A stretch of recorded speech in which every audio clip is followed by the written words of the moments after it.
Joseph Carlson, and this is episode 41 of The Grief of Politics. I'm joined by Avin Carroll, co-host. How you doing? Good morning, sir. Good. Good. So we are going to talk about protests just in general. Don't add us in the comments, but leave a comment. So add us at the comments. We're Avin and I don't think we have, obviously this isn't a podcast where we crush or destroy or whatever anybody, but we definitely have a difference of opinion on this. And I've been pondering a question with my whole chest, as the kids say, as I've been reading about this stuff and whatever. As you can see, we're going to try to incorporate a little video into the pod. I got a little preview video. And before I start, Avin, I sent you 2 articles and this video. Did anything, the initial talks we did when we talked about this and covering this, did anything change? Did just off the initial impressions, off reading these articles, did anything, sway what you were feeling in these? I have more insight into behavior of the current set of protests going on. Protests in general, no. But the current set of protests regarding what's happening in Gaza on college campuses, we're recording this on May 18th of 2024. It's been a ton of news lately. When we release this, it's going to be super current event of college protests all over the United States. One of the articles highlighted 130 different universities reporting that there's some level of protest happening. But in the grand scheme of things, no. It was a little bit more insightful, but it's not really any more news than I'd already had. Earth-shattering? I did appreciate... Nothing earth-shattering? No. My worldview is not changing. It's just getting more depth. As we'd hope everybody's would be. I think because I have the preview, I'm just going to start with this preview. Are you ready? You could see everything. You can watch everything. You're good to go? Yeah, go ahead. I'm only going to play about a minute of this. I got a stop point. And just to remember, this is off of YouTube. This is Dr. Bruce Robbins. He's a Jewish professor at, I believe, Columbia.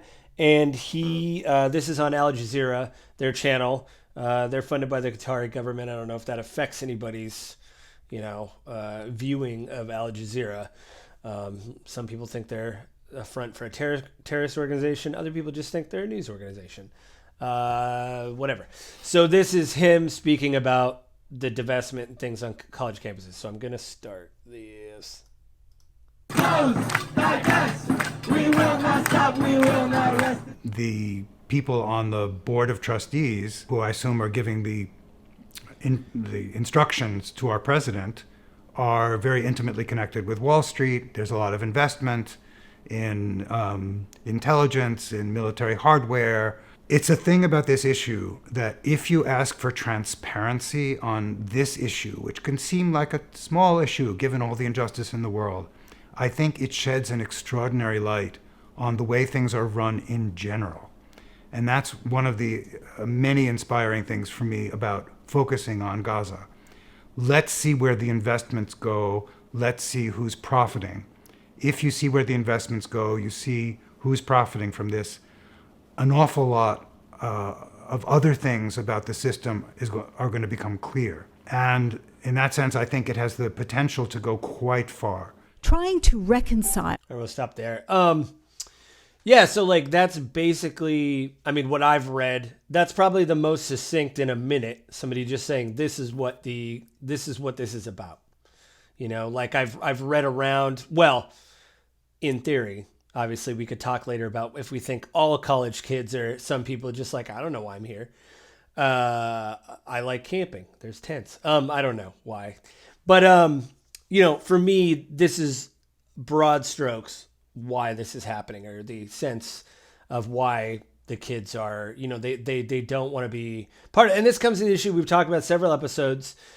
If you feel uneasy on what's happening with Gaza, if America has crossed a red line and Israel has, and if you believe that we are giving money to Israel to continue what they're doing, then this is a way for you to say, I don't want to support this anymore. On a broad level, we could talk about, we'll probably get into protests. I think the question, so I'll just say, listening to that, was that good? Did you watch this before? I forgot if you said that you did or not. I did not, no. Yeah, I ran out of time to watch That's the fine. whole video, which was, actually not that long. You'd said 20 minutes, so I Yeah, was I expecting maybe watched a 6. couple others when I was prepping. So like this was the one I was like, oh, he said it in a minute. Like this professor just in a Yeah. minute was like, oh, this is. You're like, oh, I don't I don't know that this is as succinct as you think it is, Joe. Like I don't think he directly addressed what the students are asking for at all, unless you already are coming in with the base assumption that the students are asking for universities to divest from Israel because they're upset by Israel's actions.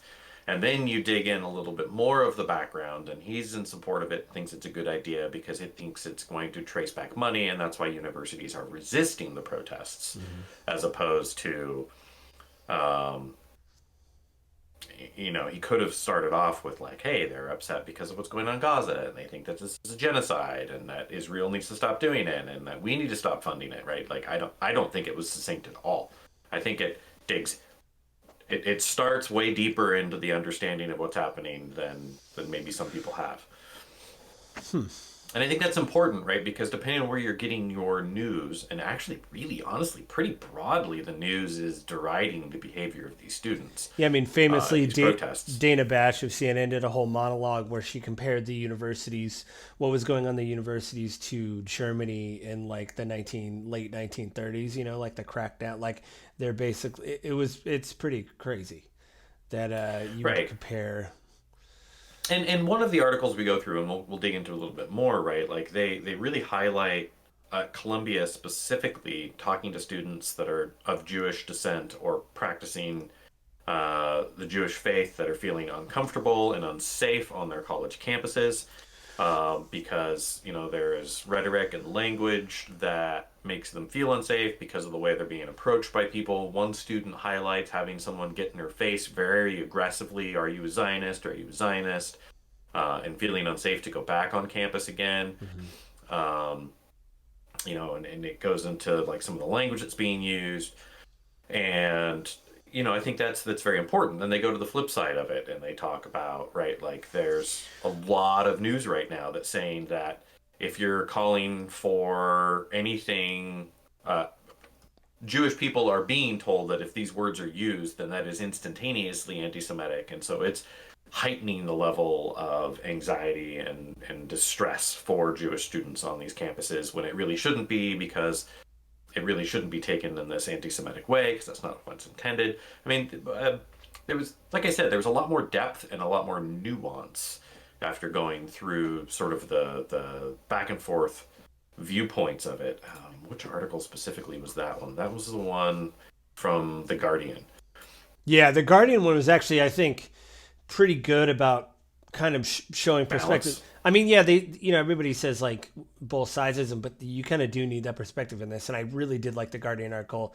It was written by, it's called "How Pervasive is Anti-Semitism on U.S. Campus? A Look at the Language of Protest." It is written by Chris McGreal in New York and it was published on Friday, the 3rd of May. 20 and I was looking for this one specific quote. One of the professors they quoted, I think, was really telling.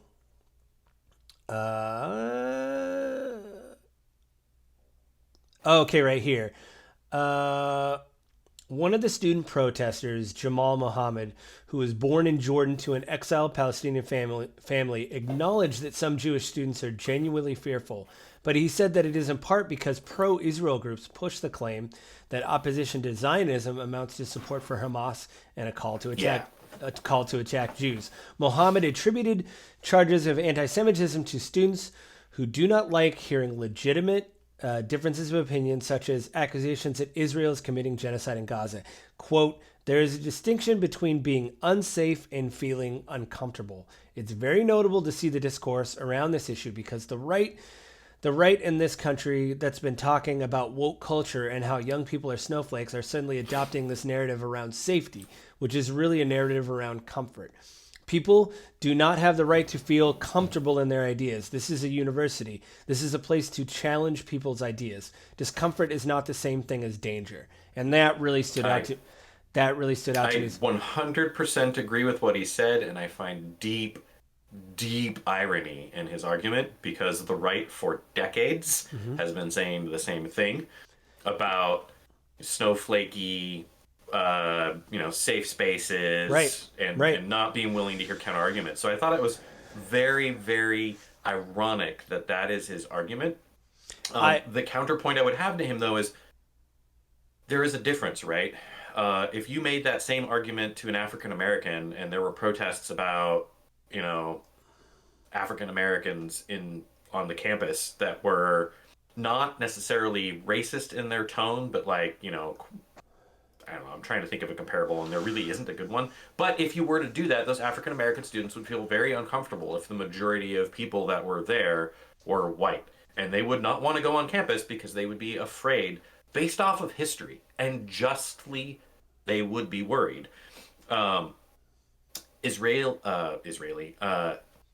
Jewish history and Israeli history says that, they're going to get attacked and they're going to get killed and that people hate them. And whether or not that is the intent, you are raised with that in that community your whole life because for the longest period of time in history, they have been hated and derided and the target of blame and ridicule. I don't blame these students, and I think he is accurate and inaccurate at the exact same time. I think rhetoric has elevated it, but simultaneously, right? Like, if you're Zionist, you're the bad guy.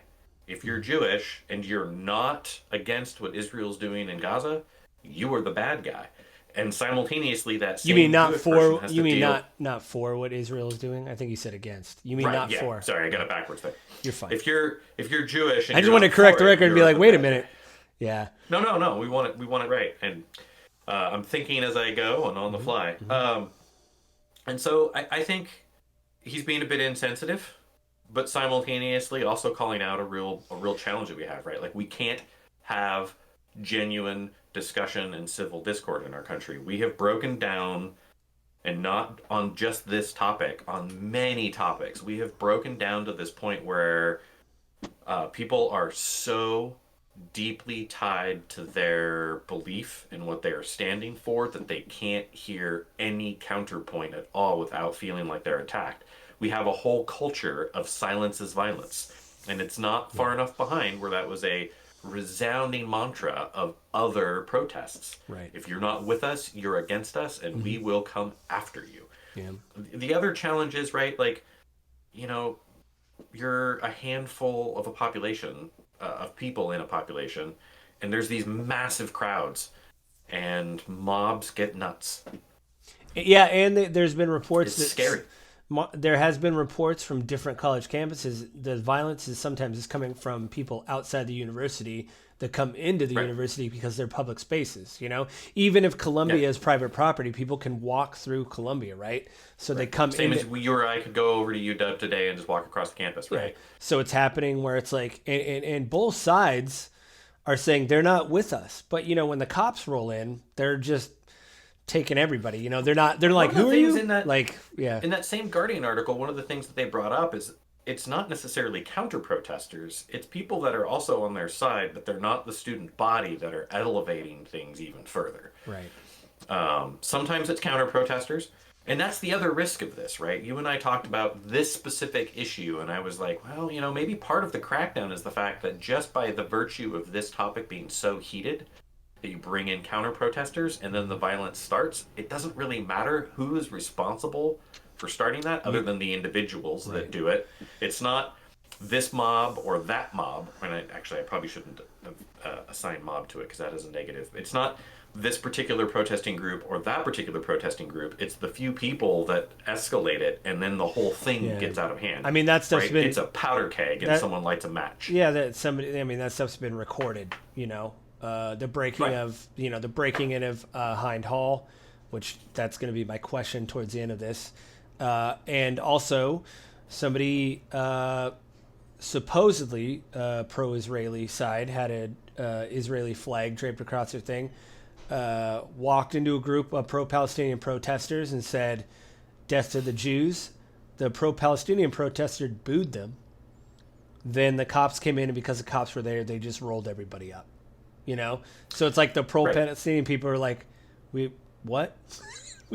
But the question at that point is it the right thing to just roll up the whole thing right then and there before it has a chance for the powder keg to go off? Right. Isn't it their responsibility to protect the public good and safety and that of the crowd, to stop it as early as they can before the mob has a chance to go berserk? Right. Or, counterpoint to that, will them trying to stop it escalate it in and of itself, right? Like, we've seen both ends of that. And I if mean, we go back to Chop or Chaz, whatever you want to call it, here in Seattle, right? Like, on one end, you had events happening where the police were actually trying to get in and serve and help, but then by their mere presence, it escalated events and then made it way, way, way worse.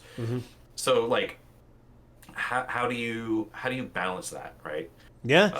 I mean, my thing too is, like, you know, like you said, the escalation. There was a report, I believe it was also at Columbia, that because that was such a powder keg, when the cops rolled in, I think they had already broken into the hall or whatever. There was a report that an officer discharged a firearm. So here's the deal. We're not going to get into the police thing, but the idea is, if you have people that are unarmed and everything is escalated, and an officer discharges a firearm, that is escalation, right? That means that, like... Oh, and that's going to throw a crowd into an absolute frenzy, not necessarily because they're trying to fight back, but because they're just going to run. They need to get away. It's a stampede. Yeah. And then, you know, more people could be injured. I will say, you know, based on different colleges people were at, the colleges, like the second article I sent you from... BBC. Yeah, the BBC was basically a breakdown of, like, what... Actually, I'm going to stop my... Well, I'm not going to stop the preview because it'll screw up the window. Anyway, but the BBC one basically talked about how these... my computer's lagging for some reason, but... oh, good. My my internet was not responding. Oh, well, hang on, I'll open it up. But yeah, no, those, okay, we need to close YouTube because apparently it's breaking. I don't know why. But yeah, the one about how different colleges were dealing with certain things. I have to recrop you, but you can keep talking. But I do like that some... Oh, yeah, like the discussion of some of the universities sitting down and talking with the students and like, hey, let's limit the size of the encampments, but you can still keep it. Or some of the universities being like, you know what? We're not going to promise you that we're going to divest right now, but we're going to put it up for a vote at our next board of trustee meeting. Right? Like, different campuses have been doing different things. Some of them have just been like, nope, we're rolling it up. You're done. Goodbye. Yeah. I know Greg Abbott has come under fire because he has... They sent the police in and just said no, and then, period. Yeah, and on top of it, supposedly there wasn't any reports of anti-Semitism or even violence. It was like, hey, there's just these tents in the middle of the university, and it's a public place. It's not a private university. So unlike Columbia, where the professor had to invite the police in to crack down on, you know, or break everything up. And again, you know, the idea that, you know, Greg Abbott has talked about free speech and stuff before. And you and I talked privately on the phone, this idea of, like, there's footage of, like, the KKK or neo-Nazis, whatever you want to call them, going through Florida, you know, or somewhere. I know Florida happened like a month or two ago, and part of me is like, man, but then I'm like, well, they can do it. I mean, I don't know if they had to get a permit. Free speech. We've got to protect free speech on any end of it. Yeah. I don't know. On the flip side, right, like the same thing I said here for the college campuses, right? Where does it cross a line where the police are justified in breaking it up or ending the valid and legal protest? Where does it become an illegal protest? And that's a very difficult thing, right? It is legal as long as you're not destroying private or public property. It is legal as long as you are not inciting or for that matter, being violent. Mm-hmm. The moment you cross the line into inciting violence, being violent, or destruction of property, it's no longer a protected, legal, free speech scenario. Mm-hmm. The challenge is, when it is a mob, it is impossible for police to walk in and say, you smashed a window, you're going to jail. Instead, there's thousands of people, and they got to be like, hey, everybody, one guy ruined it for everyone. Yeah. Gotta go home. And it doesn't look good, right? It looks like a crackdown on it. And it sounds like, from all the reports that I've seen and what you and I have talked about in the case of what happened in Texas with Abbott, it was just like, we don't like what you're saying, get out. And that's not cool. Didn't he even lose a lawsuit on that, like, really quickly? Yeah, I'm sure the ACLU was, I think I read a report that they were like send lawyers down there, and they immediately went down there and like, we're squashing this. There's no way that somebody, is people are trying to exercise free speech, not being violent, not even calling for violence, not even, they're not. Some of them that I read were just like in the middle of the like courtyard quad areas, and there has been reports at the smaller universities like, hey, they're blocking, we can't get to class. Some of them people are like, I'm just going around. It looks like they're having a barbecue. They got flags up. One thing I will say is, again, talking about the media covering this, or even whatever. The media sometimes says like, oh, these are pro-Hamas rallies. And it isn't just like Fox News, like the right wing. You will, like, again, Dana Bash on CNN talked about how these are just like the Nazis in 1930 in Europe. And it's like, not difficult to look at what's happening and to conflate that without actually talking to the people or hearing the information. To look at images, it's not difficult, right? Like, I cannot think of the name of the particular scarf that they're wearing. Kifa? Yeah, the Kefka or whatever. Yeah, I think it's called the Kefka. Right, yeah. Like as a sign of support. And that is very easy to, if you're not deeply involved or if you're only looking at a surface level without a lot of knowledge, like myself included, I have very little knowledge. If you're looking at that, it's very easy to see like, hey, that's pro-Hamas. People flying the Palestinian flag, that's pro-Hamas. And it's easy to say that because Hamas is the government in Gaza. Right. Well, they are also recognized as a terrorist organization because of their activities. And, unless, like you said, unless you read into this, which I did because I heard the same thing of like, these are pro-Hamas. You're like, really? Hamas has a flag. So I would say... They do. I would say... And in some protests, that's also been present. Yes. I'm not going to, I've seen that too. We're like, guys... And it's, what it is? It comes down to like that one person, like you said earlier, that ruins it for everybody. There's these pro-Palestinian people. They're having Seder, which I guess is like dinner in the Jewish culture or whatever, like on, I think, Saturday night or whatever. And they've invited pro-Palestinians or whatever, like, hey, let's have lunch. Let's talk this out. And then you'll see one person flying a Hamas flag and you're like, guys... Or there was that professor when this kicked off in October that basically they had video of him giving a lecture in a classroom of like, I'm glad that Hamas did what it did and all this stuff. And you're just like, well, that's not helping, whatever. But I'll say... Well, I mean, even in the Guardian article here, they highlighted a student that was out saying like, hey, they need to die. Zionists are evil. I'd be happy if they were killed. Oh, yeah. And then he had to retract his statement after he got booted out of school. Yeah.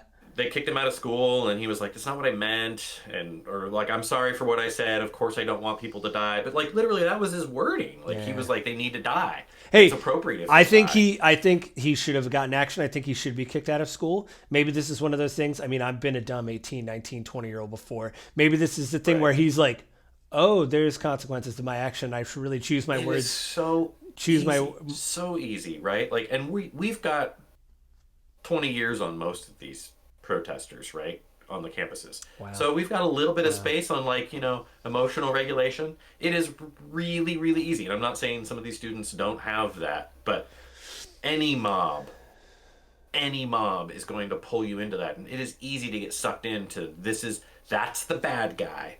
I'm the good guy, right? The signs were like, be on the right side of history. You are automatically assuming that your position is perfectly correct. Mm-hmm.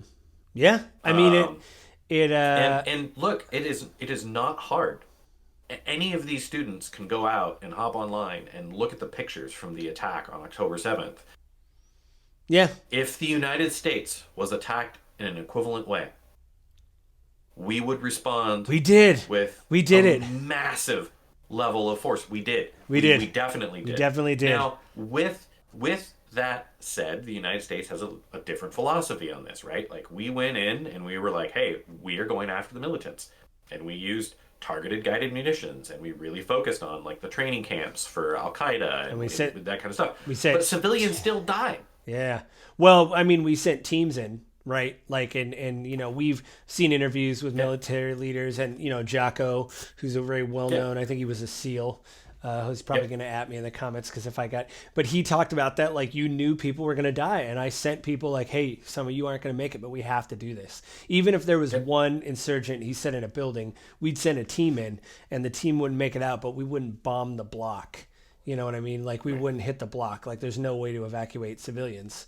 And it actually, I read the Afghan papers, which was a big It was I think I can send it to you on Kindle, but it was a big investigative report done by somebody, believe through the Washington Post. And he went through years of these records that had been declassified and interviewed everybody in the Afghan conflict, well, as many people as he could get. And everybody made fun of like the hearts and minds. But when you hear Jocko and them talk about it, he said, no, it really was us knocking on doors like, hey, have you seen anything? We want to make your neighborhood safer. And if the people trusted you, then they would point you in those directions. So there is a relationship here, and it's really hard to win that trust when you're in leveling homes. Yeah, I mean, what's happening? As we've talked about before, right? It's a different conversation from the one we're going for, right? And we've kind of gone off on a different tangent. But, I'll reiterate. You and I have talked about before when we talked about this conflict is I don't think what Israel is doing is the right course of action, but I understand it. I understand the emotional response. I understand also the political response. Like, Bibi has to do this. Netanyahu has to do this to protect his hide. He can't allow any other position. And the rhetoric of anything that's against us is anti-Semitism is a very easy button to push, right? Mm-hmm. It's the same thing. You and I talked about it this morning before this. It's the same thing as using, no, that's racist. Well, once you throw that out there, you've shut down all conversation. Or at least you're attempting to. Yeah. It's the same thing with, that's anti-Semitic. Well, no, it's not anti-Semitic, right? Like, the Israeli government versus the Jewish people. And that was one of the things in the Guardian article that someone brought up, too, that I thought was very important to recognize. What the Israeli government is doing is separate from what the Jewish people want, believe, or should be, how they should be treated, right? Right. Well, I mean, it's the same. Some Jewish people want it. Some Jewish people don't want it. Yeah. Well, it's the same thing here. And they should be allowed to have that back and forth. Yeah, it's the same thing that happened in 9/11. Like, listen, there's a lot of people that, we had that same discussion here about like, oh, you're not for the troops or you're not supporting the government if you think this is wrong. And we had the same discussions here. I went through my just a lot less heated because you aren't bringing in, a millennia of history of pain and persecution against the United States, right? Like, well, I mean, if we want to get into for anyone alive today, for the majority, if not all of their life, we've been the global superpower, right? So we are not the people with the chip on our shoulder of everyone's out to kill us and blame us for everything. Well, we did that though. Remember, I mean, I don't know if you heard of Glenn Greenwald. He's a fellow libertarian. He has like a show. He's very much against these crackdowns because he's like, this is free speech. And every debate, every news article he does, he'll bring people on and be like, but like a year ago, you said this. Just because you don't like what these people are saying about Israel, you're like, that's you're misunderstanding my point.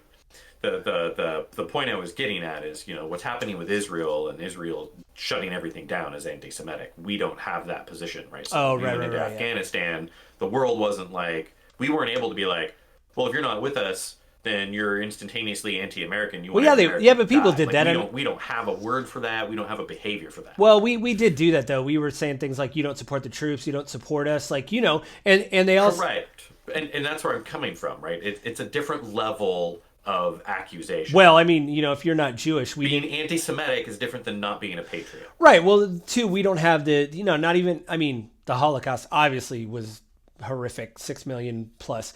And hey, if Nick Fuentes, if you're watching, you piece of Nazi crap, it happened. I just want to throw that out there. I hate that guy, and I keep seeing him on my newsfeed. Get out of him. Just go in a hole. Anyway, Anyway, even before the Holocaust, there was pogroms where, in Europe, they would just round up Jewish people and like slaughter them and throw them in, mass graves and stuff. It's like for the entire history of their people. Yeah. The Jewish people have dealt with that, right? And we as the United States, we as Americans, we don't have that. So like we can be like, well, if you don't support our troops, you're not a patriot. Yeah. Yeah. And if Israel was saying like, hey, Israeli Jews, if you don't support this, you're not a patriot, that would be very different than saying Israeli Jews, if you don't support this, you're anti-Semitic. I think you hate yourself. I think it's actually the phrase that they used. Well, they use like blood libel. They say they're also like self-hating Jews if you don't support. No, there's a specific term that they use that defined like Nazi Jewish prisoners that collaborated. Oh, capos. They called them capos. Yeah, so they're calling them capos. Which that is a swing, man. That's a wow. I will say this though. The reason why I brought up Glenn Greenwald is because he actually called out a conservative person to his face, where it was actually Megyn Kelly, where she was like, they hate our freedom. She did that whole thing. I was like, what is it, 2005? But she did that, like, they hate our freedom over there. And Glenn goes, come on, Kelly, you're smarter than this. You know why Iran, they were talking about Iran. And he's like, you know why Iran doesn't like us? It's because we overthrew their government in 1953 and killed the CIA took out the Shah and all that and like overthrew their government. It's not that they hate that we have freedom. We actively affected their elections and their future, And I was like, we need more people like that are like, hey, this whole thing of, being whatever. You can't fix your history and you can't move forward if you can't learn from it. And when you gloss things over and whitewash stuff, you can't learn from it. And that's something that in the United States, I think we actually do a pretty dang good job of. And I think most with the Americans First are Amendment, really offended that it's not perfect. I think with but I mean, I would invite any American to go to another foreign country and try to question the government the way that we can here. You're thrown in a some people Australia, can. we think of as an extremely free democratic country, and they were throwing people in jail during the pandemic for even remotely questioning lockdowns. In the UK, they were holding rallies and they were putting them in jail as well for. I think they were protesting, actually, whatever. I'll say this: across the board. Oh, go ahead. We try. We at least try in the United States to try to make ourselves better, to have these discussions. We are not perfect, but we at least try. Yeah, I mean, shout out to the First Amendment. That's all I gotta say. If only we could be more like the Falklands government. Oh, I don't know what that. I don't know if you knew that or not, but the Falklands government. Well, I haven't made my point yet. I don't know if you did know, but the government in the Falklands has no parties. Oh, sweet. So no parties. Now there's only 3,500 people, but no parties. I mean, there's a plus on the plus column. Right. So my question is, I've been reading all this, and I'll pose it to you before because I'm still thinking about it. Do you think an act of violence, or I'll say this, property damage, because that seems to be the hang-up that I've read about in the news. Do you think an act of property damage negates the protests? Define negate. I'll say dismiss. So not negate, but like in the media, at least what I've seen, and this is just my example. Every time someone brings up the protests and how they're violent, which I haven't heard of people. Sometimes they are. I haven't heard of people getting hurt. I've heard of property getting hurt. And it's not like burning a building down. It's like breaking window, like the Hind Hall thing, getting into Hind Hall. My thing is this.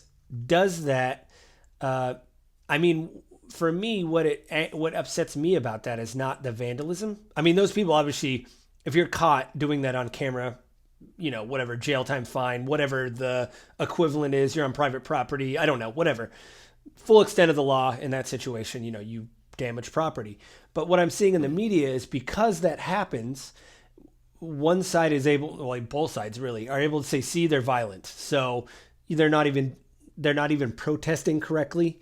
We can just look at these degenerate whatever. They're not, and that angers me because I'm like, well, like nobody was hurt. And especially when Hind Hall got broken into, that's been done before. And it's like, it's almost symbolic of them to do that.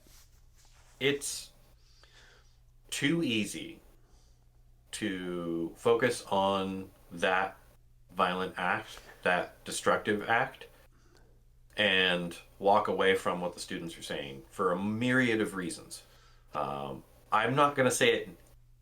It does not dismiss or negate their points or their arguments, in my eyes. But the reality of it is, the moment you do that, one, the news cycle is going to go for the sensational thing. Right. Two, you've now brought in law enforcement because, hey, someone was violent. You're done. The protest is no longer a non-violent protest, even if it is just property destruction. We talked about this before on our own, and we kind of had this discussion. And sort of my thinking is, right, like from a legal standpoint, the moment any property is damaged, it's no longer a peaceful protest. And so by definition, it has to be broken up from a legal standpoint. Now, the school could be like, hey, police, leave it. Like, we'll deal with property damage behind. We want our students to be able to express themselves. we've got video footage of the offender. We'll go after them after everything wraps up. Right. You don't After want we to did, escalate. yeah, things. after we dismantle things. I'll say this. I want to read again from the BBC article. Some Jewish activists have warned that by playing into tropes about powerful Jews manipulating power, the perception that freedom of speech is being curtailed and protesters arrested at the behest of a powerful pro-Israel interest risk fueling anti-Semitism. They talked to a protester named Jared. He said Jared saw another danger too. If you protest against the genocide and then a lot of people come out and say that's offensive to Jewish people, people will associate Jewish people with committing a genocide, and that makes us infinitely less safe. He said, Jewish people aren't committing a genocide. Israel is, and Israel does not represent all of the Jewish people. And by using the Jewish people to shield Israel from any criticism will lead to an unbelievable amount of anti-Semitism. And I think that's well said. And, like a lot of people said, because of this, because of everything that Israel is doing, it is actually making Jewish people less safe, because this obviously then, everybody focuses on these protests and like they want to know what Jewish people are thinking and saying and all this. And if you believe no, go ahead. Using the phrase genocide in and of itself is incredibly inflammatory and risky and dangerous, right? Right. It's like in the Guardian article again, they talk to someone else. They're talking about intifada and how it doesn't mean what we associate it with. But unfortunately, like the vast majority of the world population associates intifada with suicide bombings and the killings of Jewish people. So when you use that with a different meaning, but the audience that's perceiving you doesn't understand your meaning or don't agree with your meaning, it doesn't have the effect you want it to. Again, so genocide is a dangerous and inflammatory phrase to use because I do wish too that people are just saying genocide because it's like that's what's on the lips and mouths of babes, as they say. But the ICC, it's the International Court of Justice. The ICC, like they said it. Yeah, they said it is probable genocide, and they're looking into it, right? And there's been more charges brought up against Israel because as everything has escalated, people have been like, "Hey, you need to start putting injunctions and making these people stop." But there's been mass graves, people that were handcuffed in them, and those haven't been fully investigated. Supposedly, there's war zone. You can't. There's been some prison camps where the reports of. There's been some video footage that CNN did a massive report about a prison camp where it is, it is comparable to like the worst, like Abu Ghraib and all that. Like people are getting their handcuffed too tightly. Anyway, again, this Guardian article knocks it out of the park. This quote right here, from the two slogans in particular draw accusations that they amount to calls for violence against Jews and therefore make Jewish students feel threatened by those who chant them. Quote, from the river to the sea, Palestine will be free is frequently denounced as a call to eradicate Israel and even its Jewish population. The demand for the intifada is widely seen as invoking the Palestinian suicide bombing campaign against Israel in the early 2000s. I have also heard that the first intifada that happened in like the 80s or the mid 80s to the 90s was peaceful, but everybody brings up obviously the suicide bombings. Some Palestinian activists say that one is a call for equal rights for Palestinians in a single state, and the other for a popular uprising to achieve that. They note that Israel's Prime Minister Benjamin Netanyahu used a similar phrase to the river to the sea in January when he said that his country must have security control over the entirety territory west of the Jordan River. So he was saying from this part to this part we need to have security, and that's basically from the river to the sea. It's a completely different thing, and you're tying two things together that are similar in language but different in meaning. He's saying we need security, not get rid of all of the people that are against us in that area. Well, what he did is he showed a map at the UN. Not give us all of this land. No. Ours. What he did is he had a map on the UN floor, and I'll show you the footage. I'll send it to you after this. He held a map up of Israel, and he erased Gaza and just showed Israel's borders all the way to the river or all the way to the sea there. So he's basically saying this is all Israel's. And he basically said from the Jordan to whatever. So he's basically like... The quote is a bad representation of that then. Yeah, the picture really ties those two things together if you don't know that. Well, so that's a miss from the Guardian because they're not providing the whole context. Well, I don't know if this was the same... Because he's done this a couple of times. Netanyahu's been on record of doing this. So I don't know if it was that time or this time that they're quoting. But they're saying from the river to sea is like a chant. What he's saying is... must have security control over the entirety territory west of the Jordan River. So from the river to the sea to the west is security control, and with the map they're saying like basically you're talking about wiping out these people or displacing them again to another place, taking control of the territory. And this was also brought up in the thing that early on, there's a lot of in his government, a lot of things brought up about, well, maybe they need to go to Egypt and whatever and the Sinai and all these places and they can come back whenever, like maybe that can happen.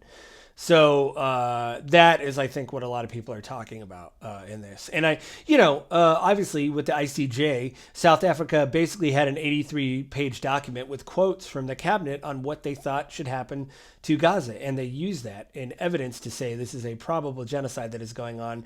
You can't use language like this and then back it up with these carpet bombing campaigns to basically say we don't know what we're doing and this is all unintentional. When you use an intentional language and then start bombing people, then it's like, I don't know, guys. You can say I'm gonna back you up a little tiny bit. Define carpet bombing, Joe. We are not carpet bombing. We aren't doing anything. We're providing bombs. Israel is not carpet bombing Gaza. If Gaza was being carpet bombed, it would be gone. I mean, it is. I mean, there's footage. They're flattening a lot of stuff, but they're actually bombing specific they said about structures. They said about 50% of Gaza is gone. And Israel themselves has said, hey, if you don't give us smart weapons, we'll just use dumb ones that are indestructible. Yeah, I sent you that clip. They are attempting to target specific areas. The problem is they've got a very broad definition of what a threat to Israel is, and they're hitting way more than they probably should.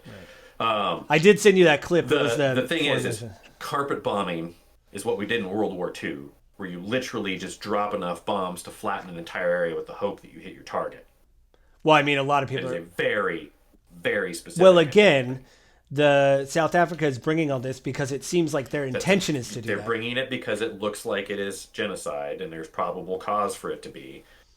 And that's why I brought up the genocide thing too, right? So I wanted to actually look this up to define genocide. A deliberate killing of a large number of people from a particular nation or ethnic group with the aim of destroying that nation or group. Mm-hmm. Israel could kill every Palestinian in Gaza without effort. They would not have to go this slow. If they wanted to commit genocide, they would commit genocide. That is a stretch. What they are doing, however, is still hateful, in my opinion, and indiscriminate towards the people base, because basically in their eyes, they see all the Palestinians as also supporting Hamas. They've said that. And mind you, I am not in there. I don't know for sure. This is looking from the outside, looking in, and having a little bit of an understanding of the history. But I think to use the word genocide, like the court's going to have to go in, they're going to do their investigation, they're going to say what they're going to say. But from my understanding of genocide, if that's what they were doing, they wouldn't be sending leaflets, they wouldn't be warning people to go away, they would just flatten it. We're going to napalm the whole area. Well, we wouldn't be using targeted munitions. They'd be using dumb munitions. It would just be, we're just going to walk through basically in a wide line and level the whole thing. Well, there always counterpoints to that. I would say that they're doing just enough to try to not raise the ire of the international community. But I think now what's happening as this goes on, that people are really starting to look at them. Like there was another thing that came out about these mass graves. And these people that were buried, and then what happened? A lot to question. And then not denying that. And then what happened was the reporter asked one of the State Department people. There's footage of it. He said, "Are you right now? The Palestinian Health Authority is asking for an independent body to come and investigate what's gone on because they want a third, and the U.S. has said no because it won't be bad. It won't be hard to make Israel look terrible. Yeah, and Israel has said, well, we're looking into it, and the reporter said, so you're basically letting one of the accused people investigate themselves. If you say that this, you're basically allowing Israel to go, we'll look into it. And you're like, wait a minute, if it is you, then shouldn't we get and why won't the U.S. push to have the NATO and all them we'll send someone, but the U.S. is like, I don't know, they said they're going to look into it. And the reporter said, that's not. What, the UN had the vote on the floor. So, Anyway, we've gone off on a totally separate tangent. This is What? just the second episode now on what's happening in What? Israel. On the protest side, kind of coming back to the protest aspect of it, though, like there's a lot of reason for people to be upset. There's a lot of reason for people to say, like, hey, colleges, like, divest, get out of this. Like, we don't think what Israel's doing is good, right? We did it over tuna fish in the 80s to protect dolphins. Like, we did boycotts, We right? did. Like, And hey, from all I've read, dolphins aren't good people. You know, they're just a little mean. Like they'll try to drown people and stuff. And anyway, right. So, if we're willing to do it for no, the dolphins, can we just not do it for Right. bombs? Like, or, I think or that divest for bombs? That is the reason for having protests and the reason for being out there are valid and okay. And I have to say this, right? In our recent history, we don't have to go very far back in the history of protests in the United States of America to see true violence, Yeah. true destruction of property, true just attacking of other people, actual injury and destruction and death Yeah. of people in areas during protests. It's disruptive. What the students are doing is getting a lot of attention, and I do think that free speech needs to stand as long as they are not inciting violence or destroying property. I do have to. And you know what? I do have to say too, the this idea that I hear from both sides. It's like, well, it's disruptive, and like, could they just be in the corner protesting? They're supposed to be Yeah, disruptive. that's my point. Is like that's the point of a protest is disrupt something so people turn and pay attention to like why are all these people in the middle of my college campus? Why is I everybody need to walking? see enough people on the street Yeah. in opposition to an idea or a behavior that we recognize that, like, wow, this makes people angry. In the history of the United States of America, we're good at this kind of thing. And you know what? We're founded on it. The British Tea Party. The idea too Or that the like, Boston Tea Party, not British. Boston Tea Party. I do like the idea too of with the Million Man March in D.C. when Martin Luther King Jr. spoke. I love the idea of somebody just like not like living in the area going, what's going on today? Like, is something happening? And you just see like a million people going towards you. Like, is there a sale? What? Right. And then they're like, oh, Did and I then miss something? then they turn on their TV. They're like, oh, wow. But there's something very powerful about a large gathering of people. There's also something very dangerous about a large gathering of people. And in this particular one, right, that we brought it up several times, the language being used is extremely inflammatory. And so it's very easy for the media, and specifically anti-Semitic, genocide, terrorism, right? These particular infratata, these particular phrases are all very inflammatory, and they have deeply rooted meanings to different audiences, and they aren't in alignment culturally. I will say and too. So, oh, go ahead. Sorry. Finish your thought. so the students should be allowed to have their protests, and whether or not the universities listen, the students should still be allowed to make their point and say what they want to say. Yeah, also just to say there is protests happening in Israel right now because many of the families of the hostages have not been Where's our returned. family? Yeah. Bring them home. And the aerial shots, it's like thousands, and they said the families have been planning it for weeks, and they've been moving from like I think they went to Tel Aviv to Jerusalem. They moved from city to city with like thousands of people. That has to be such a big thing. I mean, when the I think I sent you the Jerusalem Post article that like they're more of a right wing paper in Israel. Even they're like this. We're not doing a good. The Washington Post. It's more of a right wing. They're like, we're not. Israel isn't doing a good job. This war The isn't going to. Washington Post is a very left-leaning. Was it the Post? There was some. Anyway, there was a right. Maybe it was the Wall Street Journal. Jerusalem Post is more right-leaning. The Wall Street Journal is definitely more right-leaning. Yeah, they're right leaning. I think they were the ones going, this isn't going to end well. And even they're like, hey, does Israel have a day after plan? Because like we haven't seen one. Has anybody seen one? And like that's the thing. So it's like I think these protests are even more important because they need, and I think also The protests in Israel are by far the most important. Yeah, What we do here in the United States is, and here's the thing that actually probably above all else, right? Like, whenever there's any kind of protest or challenge or civil discord where you're calling someone out for a thing.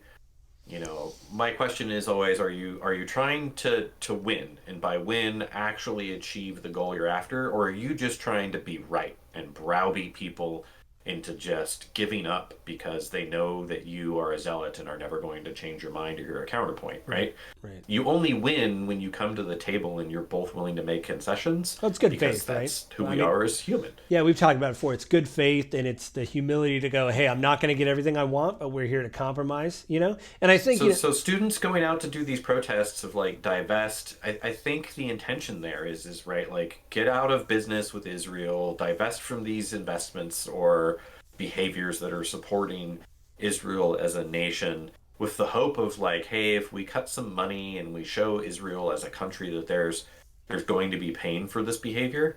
I think that's the hope, right? Just like sanctions against Russia right now with Ukraine. Yeah.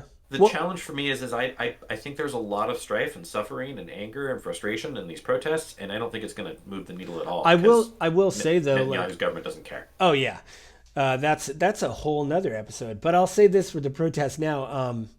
Just them saying divest. I know there's like a board of directors and they do investments, but you think, even as like I don't know if I'm normie. I mean, we both have political podcasts and we're kind of online a bit when we read these, and we always have these side. Anyway, the idea is you're like, what are they investing, and what do they need to divest from, and what percentage are they investing in it? Like, it does kind of raise the needle that way of awareness. Like the professor said. That was the video in the opening, right? Yeah, we're starting to ask deeper questions. Yeah, and that's why I was saying, right? Like, I don't think his is a summary of these protests. I think his is a deeper of like, what are we going to find out when we dig into this? Yeah, and again, why isn't there transparency just in general of who's investing in what? There's been a lot of, I don't know if you're aware of AIPAC. They're a lobbying group. They lobby for candidates and stuff all the time. It just came out the other day. Ryan Grimm did a reporting on, they're very much involved in these protests because they're coming out. There's spokesman for AIPAC saying that these protests are pro-Hamas and all this.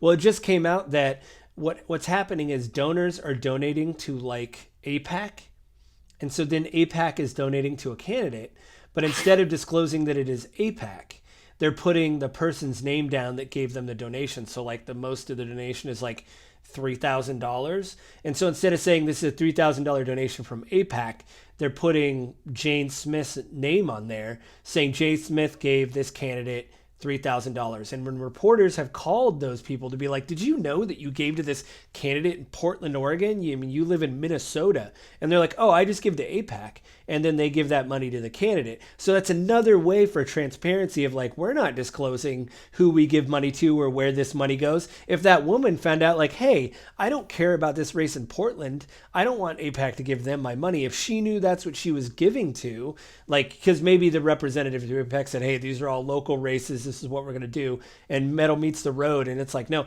I mean, I think that just goes to what these college kids are talking about. It's like, where is this money going, and what is happening with our like we're donating, we're giving tuition money to this college. Where is that money going to? Who is giving that money to who? And again, to just go back, it's the idea of like, maybe normal people be like, yeah, I'm a donor, my kid went to PLU, let's say, and I want to give them money. They call up every year for a pledge drive. Where does PLU donate to? Am I okay with them giving that amount of money to? Maybe it just raises the awareness of people to go, I want to look this up and see. And that's an appropriate question, right? I don't think the majority of Americans, maybe not all, but I don't think the majority of Americans. So if you're listening to this and you are someone who actually digs into that kind of stuff, great. But I don't think the majority of us actually really dig into where the money that we spend with any organization really goes to. You hear about people getting upset about like, I'm going to use something that we've talked about before. I'm not going to shop at Chick-fil-A because Chick-fil-A donates to anti-LGBTQ organizations. And so people have dug into it, they've seen the information, and decided they don't want to do it. Now, you and I have also talked about that's changed. The owner got called out. He got called out by franchisees. Yeah. Not the owner, but like the president. Yeah. And so he went out to actually meet them and was like, wow, these policies are hurting people. We're not going to do that anymore. Thank you for bringing it up. Yeah, we'll be more. Right? Like, we've learned our lesson. It's not going to be a corporate mandate. We're just going to be, if we don't like it, we're not going to do it and whatever, yeah. And so, like, I think that's important to recognize. Like, hey, we, by voting with our dollars, we move the needle. Yeah. Yeah. I And think for me, it's just like you said, how good is it? It is making me raise questions of like, do I really want to donate to right. this cause or whatever? Or like, I don't, And cause, so and that's another reason why, protests are doing their job, yeah, right? These protests are bringing attention to a way deeper ingrainment of or involvement of these universities with Israel. And if you right. don't support what Israel's doing, right, like you're going to be in the same boat. Like, hey guys, I'm not donating to you because you're involved. It's not just the students calling for them to divest. People that are looking in are going to get this information, like that professor talked about. As we dig deeper, we're going to find out more and how these things are intertwined, and Right. that's going to hurt the universities. That's where the universities are going to feel it. It's not going to be the protests. The protests are bringing attention. It's going to be when big donors are like, no, Right. no, And I don't agree with what Israel's doing. and just I'm as not a, giving you money. just as a liberal hippie, it's kind of interesting to see Biden lose the election in real time. Can I just say, all these young people out there that are like, I'm not going to vote for him. And it's like, wow, there's going to Are we be going to go from like one of the highest voter turnouts in history on the probably, 2020 election probably, to like one of the absolute lowest in probably, 2024 because probably. no one wants to vote for either of these guys? Also, they're going to debate apparently Trump if they agree. And one of the Supposedly they agreed, but now they're attacking each other, which I think is hilarious. yeah, that's too. Hopefully, they have a pillow in both their corners so they can like take a nap between. Whiny But politics. Like you're old and wealthy and powerful. Why are you crying in the media? Oh man, Crybabies. Do you need new diapers? I mean they might. Let's be honest, they might. But I'll say Old enough. they're both. I'll say this. I guess you said it best. I mean, these are kind of working. I mean, by this just happening, I started reading more about why they were doing what they're doing. Right. So you got me. I'm not going to go as far as say these are pro-Hamas because, as we've talked about, yes, some, let's just call them dingbats. Some dingbats in the protests have decided to fly the Hamas flag. And you're like, guys, stop. You know what? And that's the important part. I think that's where the media is really coming from, right? A lot of people on the right have brought it up, and some on the left, too, have brought up, like, do you understand what that actually means? Yeah. Because that wipes a level of credibility to the majority of the crowd, even one person doing it. And so if the crowd doesn't understand, that's the Hamas flag. Yeah. Hamas wants all Jews killed. We are against genocide. That is the purpose of our march. Yeah. GTFO. Well, but even on the left, the idea of like not wanting, like I think like that student said at the end, Jared, the idea of deflecting criticism to say it's anti-Semitic, so you don't have to look at like, well, what are we doing? Are we doing everything we can? Like, I don't think so because, you and I don't know if you made up your mind. My thing is like I think we've already made the equation of lives in Gaza like the moment October whatever kicked off. And yeah. Well, no, I mean, after that, when the bombing campaign started, it's like, well, this is the equation you guys have made, but like, it's not working. You know what I mean? Like, and it isn't going to work. Even early on, it was like, guys, especially, I think maybe I was just looking at it as an American after 9/11 going, guys, come on. It didn't work. You know what I mean? It didn't. There's a difference in that, right? Like, it's not a whole country. It's a very small area that's really, really easy to isolate, and a really small area that's really, really, really easy to paint everyone there as a bad guy. Yeah. And to be fair and to be honest, right? Like the particular faith of Islam, the particular strain of Islam that is believed by the Palestinians is well, I mean, if they're religious, right? Very negative towards Jews. Well, yeah, but there's secular people there that are just like living their lives. But obviously, if you're Hamas, you know what I mean? Like, if you're the military. Well, even I heard those organizations there, they thought Hamas was too much. Like, no, guys, tone it down. But then Netanyahu gave him money anyway. That could be another episode. There's a whole different set of arguments in there, right? Like, so where was I going with that point? I got lost. That's okay. By and large, the protests are doing what protests are doing. The United States of America is built on a history of protests. And while we may not like them as, we become old fuddy-duddies or we don't necessarily agree with it, the reality of it is the United States is built on protests. And we start at the Boston Tea Party and we point to that. This particular set of protests, even for the ones that have had violence, has actually been pretty dang peaceful. they're relatively isolated to Yeah. college campuses. They're not interrupting with society, right? This isn't Seattle in 2021 when people are literally blocking the freeway or taking over whole neighborhoods and kicking the cops out. I just want to say for the Black Lives Matter thing, I mean, yeah, there was looting. I saw the footage too, like you did. Shout out to the Yeah. one guy that I saw in the news creep into the Cheesecake Factory by the convention center, dip in and dip out with the whole cheesecake. He wasn't covering his face. He just dipped in, and I thought, what is he doing? And he came back out with the whole, I think it was a Reese's peanut butter cheesecake. And, again, I think that really discredits your protest, but I got to shout him out for having good taste on the cheesecake. That's a delicious cheesecake. But still, I think that really, where they're like, they're not even, like, he's not even caring about Black lives. He's caring about the cheesecake. And I don't know what to feel about that. I will say this. In that particular case, right, I think of the Sublime song singing about the LA riots. Oh, yeah. Grab all your, yeah. Where do you think I got all this stuff, this guitar that you're hearing today? Right? Yeah, from the riots and all that stuff. Right? And that is the other unfortunate thing when you actually get riots out of protests. And we're not getting riots. I mean, there has been some level of escalation that you could define as a riot on some campuses. But by and large, this set of protests has really not been that bad. The disadvantage that we are seeing, though, is that legitimate, and the news media isn't covering this very well, but legitimate acts of anti-Semitism globally have skyrocketed since this started. And that, I think, underscores the point you had made earlier of, like, Israel's not doing themselves favors in the eyes of the world. I mean, that was Jared, one of the protesters from the, talking about the protests. And also, anti-Islamic hate has gone up too. We saw it after 9/11. I mean, you'd have to be blind to say that didn't happen. It happened then. It's happening now because people, if you are in the camp of Israel, then you're probably looking at everybody that is against them. And there's a lot of there's been racist stuff on film, being recorded by news organizations when these encampments are being ripped down. Some people have said some racist stuff, and you're like. And then too, I just got to say to the news out there that doesn't understand why these students are covering their faces, they believe in what they're. Twofold. Yeah, it's like they believe in what they're doing, but they also maybe will look back in a couple of years going, man, I shouldn't have broken the whatever. I should have. This is what I should have done. Or for that matter, they just recognize that there's a high likelihood that if things do get off out of control, then they could get in trouble for it. There's Bill Ackman. Oh yeah, he's one of the. Been like, I'm not going to hire any of these students. But which ones, Bill? Which ones? They have face coverings. You'll never know.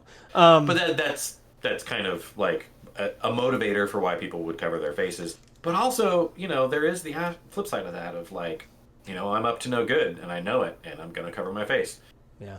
Yeah. So well, I mean, do you have anything to say in closing? I mean, we're running out of time here, but I think I've said the majority of what I have to say. I think that for me at least, the protests have worked because I've started looking into this stuff more because it's happening. You see it on the news and go, well, I'm going to read about X, Y, or Z. Agree or disagree, the purpose of protests is to bring attention and conversation, and they are working for that point, and people are seeing it, right? It's the same thing that happened with the race marches and race riots in the 60s, right? It brought a lot of attention and discord to that. Same thing for Vietnam. Even there was the pink hat protest after I think it was after Roe v. Wade. They had the pink hat protest in like DC. I remember seeing the aerial footage again, and just like that's a lot of people that are like, this is unacceptable, And protests are a part of the history of the United States of America. We are not by any means running into what we did to with the George Floyd BLM protests that we had. We are not in the race riots that we had in the 60s. These are pretty small, pretty isolated. And for the most part, I think they should be protected as free speech, as long as they stay away from doing things like that stupid student that legitimately should have been expelled from Columbia, calling out saying, I think these people should be killed. I'm glad the professor, I'm glad they did what they did. I'm glad that is not acceptable discourse. I'm glad they booted him. And then afterwards he was like, whoops. It's like, yeah, man, your actions have consequences, like, welcome to being an adult. And for the Mohammed kid that was like, hey, like, we need to be able to discuss that. Yes, we've been saying that for years. Yes, we do need to be able to discuss it without shutting it down. We need to actually hear counterpoints and counter arguments without shutting it down. Yeah. We can't use words to just be like, well, no, we can. We shouldn't use broad and extremely powerful words to shut down discourse when there are actual valid points to be discussed. Yeah, I agree. Wow, we agree. That's crazy. No, we agree all the time. I mean, I'll send you after this. I mean, do you want to plug anything before we go? Are you starting up your video thing again for your real estate? I haven't made any new ones in a while. I've been getting more and more motivated to do it. But all the videos that are out there, most of them are still relevant. Your agent guide on YouTube. Yeah, go of course, there. I would, as I always do, check it out. I've got a bunch of videos up on real estate, basic tips and advice. It'd probably be a good time to look at it, because are you going to get a house? Who knows? I think I still, Carla and I still have the golden handcuffs. But other than that, I think maybe next year will be our year to, if something happens, maybe next year we'll be able to move, But yeah, check those out. Like I said, I always like your videos. They're always very informative. Yeah, you can check out the other podcasts that I do. Avin's on them from time to time. Gaming with Grief, that comes out once a week. There's this one, of course, and there's the D&D one, which we should have you doing D&D, Avin. We should maybe do a one-shot, or maybe you could come in as the wizened wizard in one episode. Or you're more Play of an NPC. You're more of a paladin / ranger kind of guy, though. I got a couple paladins in my back pocket. In my past, it's not like I can't do others, right? Oh, you want to be the stabby rogue, the healing assassin cleric? rogue? Oh, the healing cleric. Maybe yeah, you should do that. I do have an NPC that's falling. Play a healing cleric and become a stabby rogue. You're like, ooh, that stabbing looks fun. Hey, teach me how to do that, and then like dip in a level. What I think is really interesting is like the Dual class rogue cleric. Yeah, I had a change of heart. I had a bad upbringing, and I'm a healer. I mean, it makes sense. It's a good redemption story. I used to stab people for a living. Now I heal them, dead, alive. Like, did you learn from your mistakes? Like after you, I should do that, because one of the NPCs I made is actually like a crotchety old dwarf, but he is like a healer to the the most healer cleric you can make. But he is a crotchety old man that has been in the military for years and hasn't been promoted, and he's now. So folks who are still watching at this point in time, the nerd cred is real. Yeah, I don't even have it. Well, I do. They're over there. I got Star Wars. Whatever. They are. Yeah, I got. But yeah, I mean, check out all the other stuff. Tell your friends, like, subscribe, all that. Everything is under the same RSS feed. I know it's a little bit inconvenient, but if you don't like what's on the feed, just listen to the show you want to listen to. Delete the other ones on your feed. I did that to save money, and it's a lot easier to post stuff now instead of logging into different things. We don't actually generate an income with these podcasts. We do it for fun. We're both like to generate money. We're both so happy. I did. If you support the show and you would like us to be able to afford to pay for a separate RSS feed, share this with other people maybe you think would also enjoy it. Maybe we'll do an ad for AG1 or something. That seems to be the rave, or Sattva mattresses, or. Yeah, that only works if we have enough subscribers that actually buy this stuff. Yeah, or Audible. That'll be a good one, because they usually send you free stuff. So I'll take a month of Audible. Avin, thanks for joining me.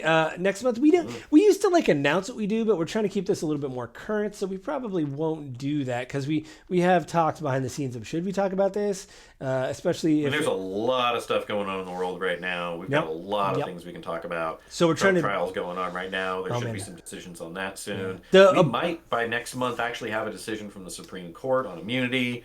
Oh yeah. Well, the abortion thing, I wonder, we talked about that years ago, and that whole thing in Idaho is happening with Idaho and the emergency. There's an emergency decree that if you're a doctor and you get money for Medicare, you have to do emergency treatment on somebody to stabilize them to get the federal money. But what happened is, because of the abortion bans, the government said you still have to give people emergency treatment, but now the pro-life people have stepped forward with the lawyers saying this doesn't count. This can't count under what we're doing. You still have to not give people abortions. And so it's at the Supreme Court now, and they're saying, what is emergency medical need? What do you consider so they're going to be able to strike down the Idaho law, and it may strike down more of the laws, saying this doesn't go in line. Every justice has been asking questions, and I gotta say, and this is just them playing the audio, there's no commentary. That lawyer in Idaho is not having a good day when the justices. It's been about 4 I minutes. haven't heard that one. I've heard about 4 minute clips of each justice just asking him questions. Amy Coney Barrett, Sotomayor, not Gorsuch, Kavanaugh. They've all asked him questions, and they're not. He's being so broad that they're like, well, if this is so broad, wouldn't the medical leave also count because it's also broad? So, could a doctor use whatever? It's fascinating. And again, the clips I've heard is just the audio of them asking questions. I'm like, man, is that guy even sleeping? Like, I wouldn't want to leave the Supreme Court and be like, When you're going to the Supreme Court, you're going to get grilled. Yeah, and like I said, it's not only everybody thought it was going to be the liberal justices. It is the conservative justices is like, wait a minute. So what you're saying is X, Y, and Z. What about this, and this? Really putting the screws to them. So I think maybe we should look into that too. Like, I'll write it down on my list and we can keep track because I think they're still hearing arguments for another week or so. Like I said, I'll look into that and see what it is. But yeah, I mean, like I said, we're trying to be a little bit more current as opposed to not. I mean, we used to do, which is fine. I like doing that stuff about libertarianism and stuff, but broad topics, kind of differences between left and right. The challenge, I think, also that we run into that, though, Joe, is that neither of us are really committed to the far left or the far right. We're both far more moderate. Man, they're idiots. No, I think the idea is just got a big, huge scale of left and right, and we're both closer to here. Well, I think, the idea is to have the humility to call out your side and not be so, driven and laser focused to say that everything else is wrong. I've really gotten tied to the phrase zealot lately. I think that's a really good descriptor. We are becoming a country of more and more zealots on the left and the right, committed to their cause that they're just unwilling to hear anything from the other side. Yeah, man. I mean, hey, I'm the first to admit, like, I'm not excited about Biden. He is old. Please, someone else. Please. And I'm sure being conservative, you're like, I'm kind of tired of reading about Trump at another court case. And is he in court 4 days a week? Except for, I am not a Trump person. Right. I've also never defined myself as a Republican, whereas I think you do consider yourself Democrat. Yeah, I don't know. They're kind of making me mad. I don't know. I'm a little bit more progressive because I think Democrats are like the moderate liberal, like the ranked choice voting. Yeah. Ranked choice Hell yeah. voting. Can we Bring go it have on. a protest of our own? We're the only two people on the highway, honk. If you and we get like one. Go right on I-5. You pick one up north. I'll do one down here. We'll send photos to each other. Pick it. Yeah, and it'll be like, oh, we got one honk. Somebody knows. Or they just saw a sign and honked. Either way, I'll take it. So, well, thanks, Avin. We'll do this again next month. And, everybody have a safe and happy